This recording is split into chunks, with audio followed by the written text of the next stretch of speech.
Kanza kwethu kanti basuke beqinise ngempela abantu mangabe bethi sibusiwe isandla siphayo kunaleso esamukelayo. Ngitshela ke lezo ndaba njengoba nje uKhuzani umfoka Mpungose sememezela ukuthi usetholeke isipho esiyisigaxa seinkomo ke eziyisikhombisa ezivela ke kwenye ke yezinsizwa zaseshowe okungumfoka Mfeka. Uthi nje lensizwa yakamfeka ubonge kakhulu imupha inkomo eziyisikhombisa.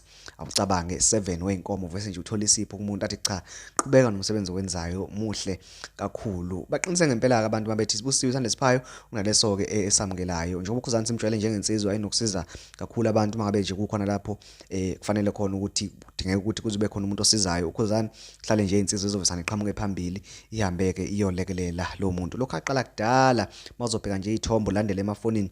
Lokho aqala kudala engakabi negama elikhulu kangaka elokho enikele ngalokho okuncane anakho namanje futhi usaqhubeka nokusiza abantu abadinga usizo. Yize noma ethumela usizo phambili inhlanhla iyazi kubokwayo iphinde ibuyele kuye futhi njengoba ke njengamanje sebemgaxa bengalesipho ke esihle kangaka. Awuyizwele kade bonga ke kulensizwa. Nazi inkomo lezi inkomo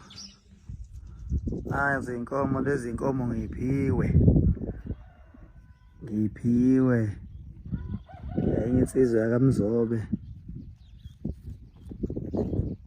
ngapha esho. Hawu ngiyabonga